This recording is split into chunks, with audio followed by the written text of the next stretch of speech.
to do another video, and we're going to talk about the meta predictions for Birmingham, and I wanted to talk about the American ones. So I've got my lovely friend Fumbles here as well. There he is. Just because I do think there is quite a difference between the meta, the way that Americans enjoy the game, and the way that Europeans enjoy the game. I think there's usually a joke that Europeans really enjoy Ruby Amethyst. I'm not saying that means Americans don't, but is there any sort of decks as well you think Americans we really enjoy this compared to maybe other regions? I think Americans really prefer like discard decks a lot. I don't know if it's because of my local meta, but I've seen a very big shift of people playing red purple, swapping to play red blue. A lot of blue steel players playing red blue, and then everybody else is swapping to like green yellow or sometimes green steel, whatever works. Oh wow. So I don't know if it's we like to be more toxic here, but I've seen it frequently. Yeah, and I think there's also something interesting I find where you've got all of these local metas like France, Germany, and England all come together, and like I think England, as I play in it a lot, always see Ruby Amethyst everywhere. But then I remember in Germany there was a lot of Ruby Sapphire. They just seem to really love that deck, and then it all comes together, and then yeah, it's. But I think overall, when we're trying to predict these environments, of course, going into a meta prediction for set five, I think we'd both agree Ruby Sapphire and Amber Steel are going to be top contenders. They're going to be the top meta share, really, aren't they? They have to be, and we've seen it from a lot of these smaller tournaments. We have 100 people tournaments here and there, and either Ruby Sapphire or Amber Steel are always consistently in top cut or winning these events. And maybe it's just consistency, or they have a general game plan that they're able to stick to. But I feel like this is very unpredictable going into DLCs. There's so many factors in play here. Yeah, yeah. So I mean, I'll go into my view on Birmingham, and then we can go through Vegas, which would be Sure. great. So yeah, instantly, if you're doing a big meta share, we've seen it from these past events. Like 30% is taken up by Ruby Sapphire, and then close to that is Amber Steel, and it's vice versa as well. So they really are quite tight. And then following on behind is always Ruby Amethyst because that's just the deck that doesn't die. As most people, Consistency. yeah, it's consistency. You can bring it, and you can always take your chances, and you know you're probably not going to brick when you play your 9 rounds. But I think it's worth mentioning, um, if you are a Ruby Sapphire sort of player and that's like the deck you play, there's no reason why you shouldn't bring that to this DLC. Like if that's the deck you're confident on, you think you can get your 2-0s on, and the same for Amber Steel. This is like the meta to play those decks in. But I think it's also worth mentioning if you're not, and maybe you're trying to chase the meta, you might want to look at this a bit more objectively and go, right, so what's a deck that's good into both those decks? I'm personally not playing this deck, but a lot of people have mentioned Purple Steel has a fairly good matchup into both of those decks. So that's one that I think might see maybe not a very good percentage of the day one share, but the day two maybe convert into a decent share. And we always see Purple Steel sort of making it into top 64 as well. And I think as well the same can be said for Ruby Amethyst. As I say, the percentage on that's just a good consistent deck. But I think they'll like their chances into an open field like this. I think like the conversion rate is always interesting. You're gonna see a small number of purple steel, but I think purple steel, like you said, is a good choice. It's Mm. decent into both decks.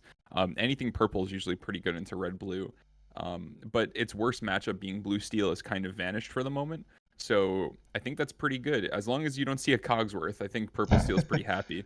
Yeah, it'll Yeah. be a good time when someone's done all the meta predicting, thinks they got a really good, and they get me round one, and Yep. yeah, just quill into Cogsworth. That'll be brilliant. I mean, we've played some games, right? And Blue Steel isn't dead, but just your tougher matchups, right? And if you're looking at what you need to get 2-0s at in a DLC format, maybe it's not the most consistent. So you need to play a deck that's going to get you the most 2-0s if you're really trying to make that top cut. Yeah, yeah, we've looked at it, and Blue Steel's always had that thing of it can brick and stuff like that. But we looked at you have the first thing you have to see is where do I get my 2-0s, isn't it? As you just Yep. mentioned, and it's like Ruby Amethyst. I think I could 2-0. Green Purple is quite popular, and I think I could 2-0 that. And most of the other Steel decks besides Amber Steel, I think you could confidently. So I think there is a run there. There's actually another deck as well I'd like to mention is Green Steel, and I think a lot of players who aren't as maybe connected as me and you are, who spend a lot of time sort of in different forums and stuff like that and playing online. Um, because now people can't see this through Pixelborn, but there's a lot Yeah. of green steel like builds that are just doing really well, and they're not heavy discard. They seem to be just full mid range, and they use things like Clarabelle, and they're still using the Ursula because that singing Let the Storm Rage On is still a really good position and a really good play. Yeah, I think Green Steel is probably one of the sleeper picks for these DLCs. I Mm. think it has a good format into both the top decks. I think if you could survive the early game of Amber Steel and you're able to keep up with them, I think you're just right in there with them. I think Amber Steel would be your hardest matchup for Green Steel right now, and you just have to hope that you're able to either control the game from your side with steel cards and get advantage with that, or you hope that they also brick too, because I think a lot of the Amber Steel decks are running pretty high on Inkables, or they're running a lot of these Naveen wheel combos. So if you could keep that as your worst matchup and do well into it, then I think you have a good chance. Yeah, I remember making the joke seeing so many Green Steel players that they must have just kept the cards after the Bucky errata and they wanted to make value out of them. But no, the deck's actually just pretty good and it's pretty solid. Yeah, And even if you take the discard package out of it, you can still use the Ursula to, slow down their removal and stuff like that and just win in a really strong mid range. we've I, we've talked quick too about like how we've had seen people who've made top cut consistently with red blue, top cut consistently with red purple, and there's Dale who's made top cut mm, consistently with green steel at every American DLC that he's been at. So I mean, people are loyal to the deck even without discard. yeah, So it's yeah. been there for a few sets now. Yeah, I think another one as well that's not a sleeper, it's been mentioned around, is green purple. I wouldn't want to put a Hmm. meta percent share on that, but it sort of had a bit of a rough time with the Bucky situation. It didn't have a clean answer for it, so in set four, it was played by only a few players. But some of them, I mean, we had Bennett who was making cuts and Hmm. doing really well, so I think that's also just a great deck to pick right now, especially without the Bucky issues and just the way it sort of morphed in this set is really good. I think the one that I always never mention because it's always a rogue as well as the lemon lime deck. It either seems to pop off and win Toronto, or it doesn't make it that far. But yeah, I think that's another one to see. And if I had to predict what's going to win uh, Birmingham, I'm thinking it's an Amber Steel that's just going to have a really good run. I think there's just going to be a high roll. If there's enough of them turn up, statistically, one of them must have 9 rounds into Swiss that are high rolls, and then just walk in. Because we've seen with Decandio as well, he's able to 2-0 red blue, which in effect is their worst matchup.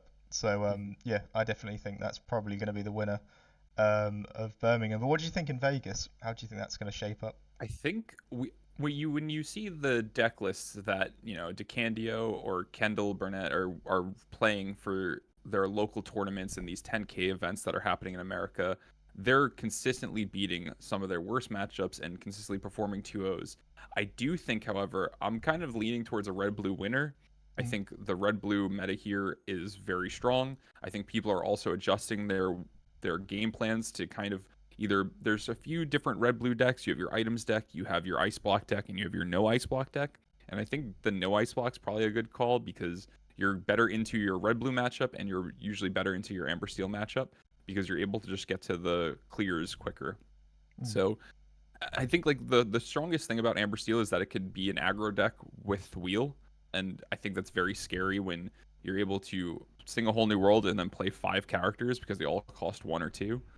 So I don't know. I think Amber Steel is a really good choice. I think you're going to see the highest conversion rate into top cuts with Amber Steel. mm. I think though that they're not. They're just going to kick each other out. Amber Steel mirrors are kind of tough, and there's going to be a lot of 1-1s that are happening throughout the event themselves. So we'll have to just see what happens here. But my guess would be red blue to Yeah, win Vegas.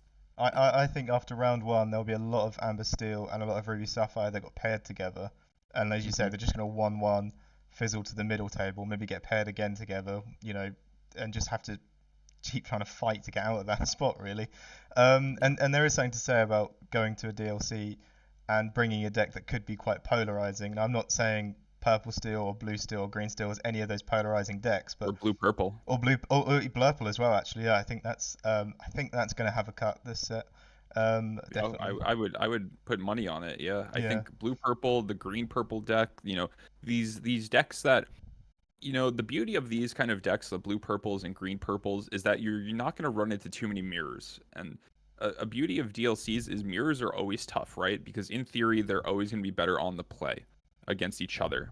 but that's not always the case. And with some of these green purple decks, you're able to just kind of play your own game, and blue purple as well, Mm, and not have to worry about what your opponent's doing. And I think that's a big thing that sometimes gets lost, because sometimes you're playing for how your opponent, you're always playing reactive, where, for the most part, green purple and blue purple are playing proactively. mm. So Yeah, and as well, when you've got 9 rounds of mulligans that are going to be blind for half of them, you kind of mhm, want to just have a consistent game plan.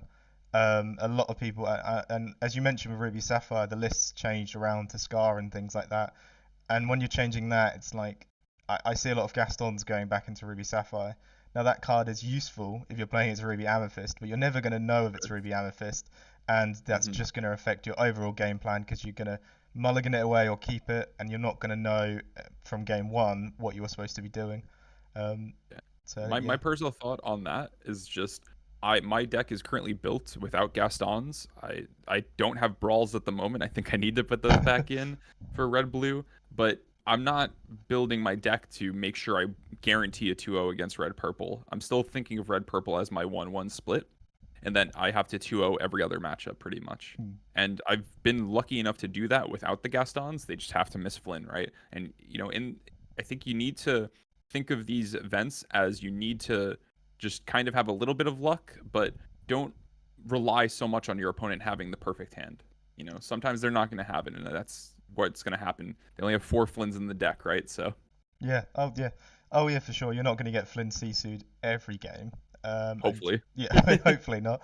Yeah. So just sort of to round it out, if looking at the sort of the way you're predicting it, and we mentioned Ruby Sapphire and Amber Steel, definitely top cuts, and then there's going to be some people looking at what. So what deck exactly would you bring if you're attending Vegas this weekend?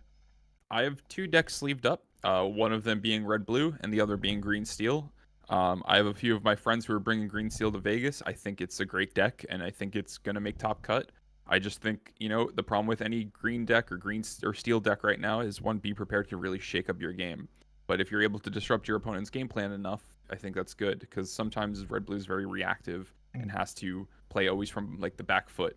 So if you're able to control the game early, you have a good choice there. But I'd be playing red blue. I've played red blue at 4 DLCs or 3 DLCs. So I guess I'm a creature of habit. It's something, if I can compete well with it, then I'm gonna stick to it probably. yeah, for sure. I mean, I looked at. I was playing my 2 decks that were sleeved up were Ruby Amethyst and Blue Steel, of course. And for as consistent as Ruby Amethyst is, I just think I know the ins and outs of Blue Steel more. I think Hmm. I can at least get the wins against the Ruby Sapphire if there's a player who's just picked up the deck for this DLC. Hmm. So yeah, I think there's some merits to that, and I think there is merits to playing a deck you're comfortable on, especially over the 9 rounds, because you might get into a matchup, say you hadn't practiced very much, and you're thinking, I don't actually know what I'm supposed to do here when Purple still does that, or there might be, yeah, I don't actually know what I'm supposed to do against Blurple. Your mind just might go to there, but if it's a deck that you've played a lot of games on, you do You have know a general exactly, sense. yeah, you exactly know what to do, and of course, vice versa, they might be going. I don't think I played against Blue Steel in my practice. I didn't think. So there is some merits to playing these decks that Look at aren't. Toronto. We had, I think, 5 blue steel top cuts, and Yes. it was a pretty underrepresented deck at the event. But the people, all 5 of those people, I believe, play it like religiously. So, if nobody's expecting blue steel, then they're not going to prep for it. They're not going to be knowing the lines that you might play. So there is merit to that, having a rogue deck, even though it's a deck that's been popular for so Mm. long. No, I managed to get one of the Blue Steel players from Toronto on here, and I chatted to a few of them, and yeah, they've just. Mhm. I play Blue Steel. I'm going to take Blue Steel, and it Yep, ended up, like you say, getting into the top cut and doing really well. And they didn't tech their decks or anything. They just yep. thought, I'll Played their play game. this and it will do well. Yeah. You are meta chasing. You know the top decks. Everybody knows the top decks, but just know people are gunning for you. Yeah, for sure. Right. Thank you very much. And that was a little discussion, and I think people can get something from that. So I'm gonna stop it here. And yeah, just thanks for chatting with me.